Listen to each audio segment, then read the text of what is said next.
Sometimes in life, certain places leave you with a feeling you can't quite put into words. This is my story of Laitiam, along with an unplanned detour to a hidden gem. My journey to Laitiam began from Shillong, the capital of Meghalaya, where I boarded a cab. Hey Vivek here. So I have left from Anjali and I'm heading towards Sohra now. At Sohra, I'll be meeting someone called Ba Julius, who will then take me to Laitiam village. It was raining cats and dogs in the morning. The weather is a bit good now. I had a word with Ba Julius and he told me that it's not raining in Laitiam, so fingers crossed. As we left the city and the landscape began to change, I was in for an early surprise. A warm-hearted man, Ba Darling, who had boarded the same cab, insisted that I join him for some momo and black tea. His friendliness was a beautiful reminder of the warmth that defines the people of Meghalaya. Nah, safe journey. Ba Darling ended his journey there and I resumed mine with gracious Mayborn. I put a mic on him but he was quite shy to talk. Still, his driving skills were on point. He shared that his name was Mayborn because he was born in the month of May. And it might surprise you, but in many parts of Meghalaya, it's common to have such unique names, inspired by months, faith, and even famous footballers. On the way, we crossed the iconic Mokkodok Bridge, a popular tourist spot which offers breathtaking views of the Mokkodok Valley. And on a clear day, the landscape stretches endlessly into the horizon. And as Gracious drove through the winding roads, I soaked in the rolling hills stretching endlessly, clouds, utility poles, before finally reaching Sohra market. And so here I bid Gracious goodbye and waited for Ba Julius, who did not show up but sent one of his men to take me to Laitiam. And if you ever come this way, be sure to carve out some time to soak in the beautiful Sohra. For those who don't know, Sohra, a modern-day Cherrapunjee, once known as Old Cherra or Sohra Rim, is where the British set up their headquarters. And it is also where they first realized the sheer intensity of the rain and set up a meteorological office to measure it. It was here that the missionaries like Thomas Jones first met the Khasi people, introduced Christianity, systemized the Khasi script using English or Latin script precisely, and even today, with its chapels, schools and quiet lanes, Sohra carries echoes of that legacy. And that's the meteorological office I was talking about. And after winding through for about 15 to 20 minutes, we reached Laitiam village and met our man, Ba Julius. As I stood there, Laitiam felt like a hidden world in nature's embrace, and the hills rose like ancient walls around you. The eco-resort was a short walk from here, so we crossed the suspension bridge, and that's Ba Julius again. I'm telling you, people here and their hospitality are something else. So I have finally reached Laitiam village and I'm heading towards the traveler's nest. The weather is pretty conducive, but I'm still wearing a jacket to protect myself from the cold. It's a 10 minutes walk, I think. So it's not very far from where the driver had dropped us, and we've almost reached the cottage. Let me give you a glimpse of it.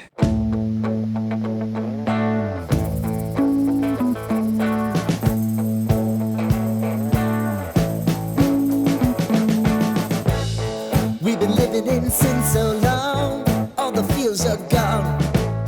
Fella stopped me on the street last night, said everything's alright. Roller coaster, make it through the day upright. After a quick change, I followed Ba Julius for a swim in a nearby natural pool within the property. We walked just a few minutes through the property and there it was. A quiet hidden pool with emerald water so clear. It felt like nature had carved out a space just for it.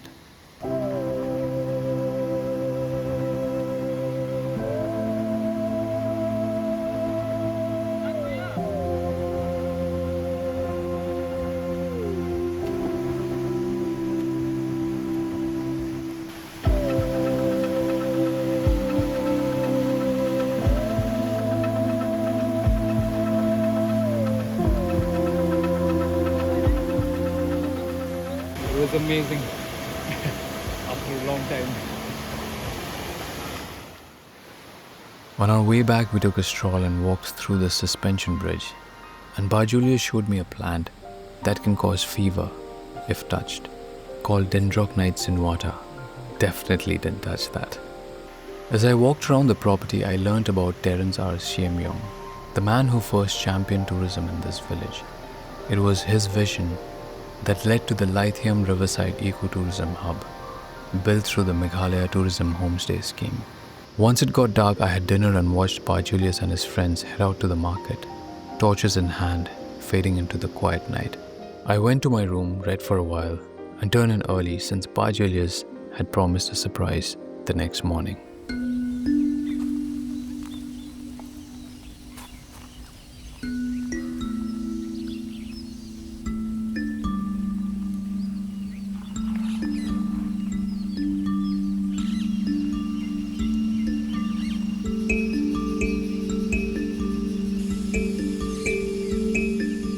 Good morning. It's a beautiful, bright, sunny day here at the Laitiam Riverside Eco-Tourism Hub. I keep forgetting the name, so I just keep it short and call it the Traveler's Nest. So it's day 2. Ideally, there are a ton of things to do here. I mean, you could go for a trek. It's a 1-hour trek to a natural route bridge. But then Pa Julius has something else planned for us. I'll also be checking out today. So he told me that right after the breakfast, we will be moving out of this property and going somewhere else. Let's see what he has in store for us. The morning began with a hearty breakfast and a comforting cup of black tea. Just what I needed before getting ready for the exciting day ahead. And by the way, that sound you hear, that's the cicadas, tiny insects known for this constant, almost electric hum they create in the wild. Soon after, Pa Julius showed up with 2 swim jackets and a smile, telling me we were headed to a hidden gem, the Pung Lyer waterfalls.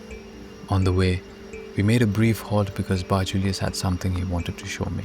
In Khasi, we are say Tenriu.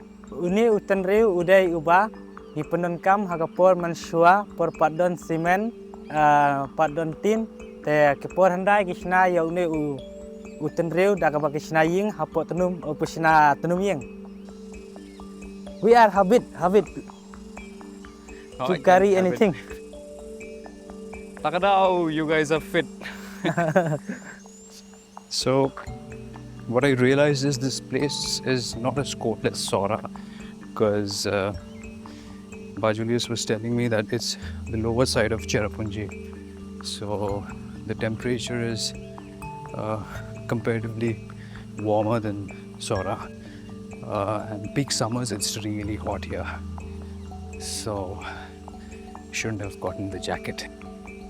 So here we are on the suspension bridge again, going back to Shillong.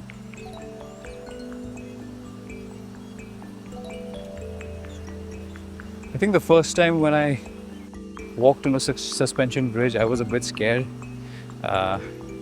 This time, not so much. But still, it's a very unique feeling to walk on a bridge like this. So just before we boarded the cab, Pa Julius pointed out a tree, the source of cane. He told me much of it is harvested right here and sent across the region, where it's crafted into beautiful furniture and handicrafts. We got back in the car and set off again, passing through Sohra once more. It's quiet morning, an old church is bathed in soft light. A little further ahead, we met 2 kids, who quickly took on the role of our tour guides. Eventually, we had to park the car, because, of course, reaching a hidden gem calls for a bit of trekking. So we started on a flat trail, peaceful and easy, before the path dipped and took us downhill through stone steps and forest cover. Going down was definitely fun, but somewhere in the back of my mind, I knew that the climb back up was patiently waiting for me. And the view on the way, just stunning. One of those moments that quietly stays with you. We trekked for about 20 minutes and felt we were finally reaching the spot. Then suddenly the kids ahead of us stopped, pointing down between the trees. I followed their gaze and saw it, a glimpse of the waterfall hidden just beyond the branches. And then I finally saw it, one of the most breathtaking waterfalls I'd ever laid my eyes on. This is Pung Lyer. Immaculate, almost unreal, serene, and impossibly beautiful. If you see it properly, you'll notice that at the top, there's a naturally formed emerald pool, so still and clear, it feels like glass. And just below it, the water spills gracefully into another pool beneath, creating a two-tiered wonder, sculptured entirely by nature. Unable to resist, I took an awkward little leap into the top pool and swam my heart out.